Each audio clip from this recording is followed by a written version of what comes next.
Liwanag, ang mga bata, tagalangit yan. Hindi pupunta yan kahit saan. Pupunta sa impyerno, pupunta sa limbo. Sabi ng mga pare, pupunta ka sa limbo pag hindi nabinyagan. Sino lulukohin nyo?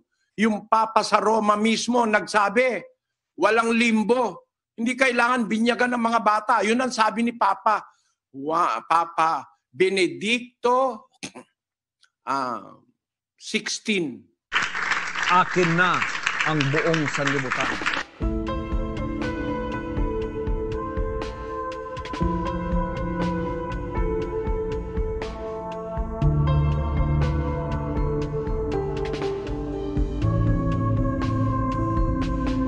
Inutil! Tarantado!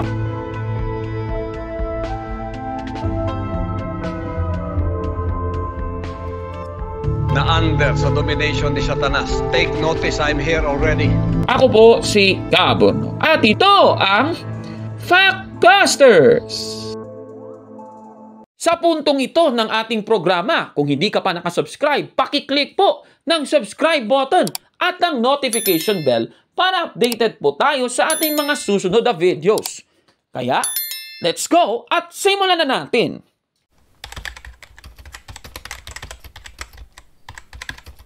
Magandang araw mga kapatid and welcome na naman sa isang episode ng Factbusters PH. At sa ating episode ngayon mga kapatid, ating tatalakayin ang sinasabi ni Eliseo Soriano tungkol sa limbo of infants. Babasahin muna natin itong controversy extraordinary na vlog ni Eliseo Soriano na may pamagat na Learn Biblical Mathematics. Isinulat noong June 16, 2018. Ito po ang nakasulat.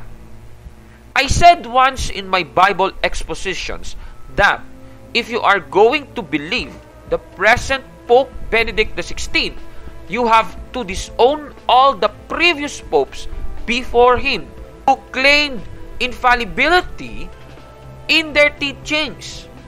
Why?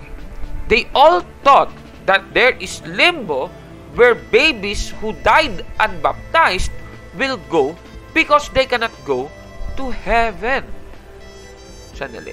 Yung sinabi niya dito, ang teachings daw ng Iglesia Katolika ay meron daw limbo where babies who died unbaptized will go because they cannot go to heaven. Ayan Mr. Soriano, I take note of this one. Meron po siyang binatayan. Ito pong limbo. Ito po yung Modern Catholic Dictionary sa pahina 319.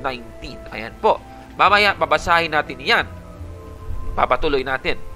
I also said, if you are going to believe that 263 popes before Benedict XVI and believe in the infallibility of all of them, then you have to disown Benedict XVI, who says that there exists no limbo and unbaptized children will go to heaven. Sabay po quote ng isang article sa Metro na Diario dated October 5, 2006 na may pamagat na limbo does not exist, says Pope. Okay, bago muna natin ipagpapatuloy, eto po, bibigyan ko po kayo ng ideya kung ano po ba yung limbo. Kasi meron pong dalawang uri ng limbo, pero yung tatalakayin natin dito at yung tinutukoy dito sa article ay yung limbo of infants or limbo of babies. Ayan. So ano po ba ito? Itong limbo of infants o sa Latin ay limbus infantium o di naman kaya yung isa is limbus puerorum. Isa po itong hypothetical permanent status nung unbaptized infants na namatay po during their infancy period. Yan po. Tandaan natin, they are too young to have committed actual sins but not having been freed from original sin. So, ibig sabihin, yung meron sila ay yung original sin. Okay. So, yun po yung limbo of infants, mga kababayan. Ngayon, ang tanong po, ano po ba talaga ang status ng limbo na iyan, mga kababayan? Meron pong tatlong uri ng theology. Ito po yung dogma, doctrine, at theological opinion. Ayan, ipapakita natin sa inyo sa screen. Ito po, yung dogma po ay, iyon po ay tinuturo ng simbahan na something that is divinely revealed. Ibig sabihin, yan po ipinapakita talaga ng Biblia, napakita po talaga yan sa mga tao. Ayan po, halimbawa, itong Assumption of Mary, yan pong halimbawa ng dogma. Pero namang doctrine. Meron pong dalawang uri yan, yung infallible doctrine at yung non-infallible doctrine. So, yung infallible doctrine, yan po ay divinely revealed. At yan po ay itinuturo ng Iglesia Katolika. Yung non-infallible doctrine naman, itinuturo po yan ng Iglesia Katolika, pero hindi po yan infallibly defined. Ayan. Pero, meron namang tinatawag na theological opinion. Yung theological opinion, hindi po yan itinuturo ng Iglesia. Pero, yan po ay merong mga parang theological ideas na lumulutang around the church. Pero bago muna natin ipagpapatuloy, pakinggan nyo muna yung sinasabi ni Soriano ito tungkol sa limbo, mga kapatid. Liwanag, ang mga bata, tagalangit yan. Hindi pupunta yan kahit saan. Pupunta sa impyerno, pupunta sa limbo. Sabi ng mga pare, pupunta ka sa limbo pag hindi nabinyagan. Sino lulukohin nyo? Yung Papa sa Roma mismo nagsabi, walang limbo. Hindi kailangan binyagan ng mga bata. Yun ang sabi ni Papa. Papa Benedicto 16. Nalulungkot nga ako itong papang ito pala ngayon grabe ang sakit. Meron siyang isang grabing sakit itong si Papa Benedicto. Ito lang ang kaisa-isang Papa sa Roma na umamin na hindi totoo yung limbo at hindi kailangan ng bata ay binyagan para makarating sa langit. Basahin natin itong diaryong ito na lumabas sa Europa noong Oktubre 2009. Nung ako'y pumaroon po, nakabili ako nito. Ito nakasulat dito. Na Daniel. Limbo does not exist, says Pope. All new view. The Pope opposes the idea of limbo.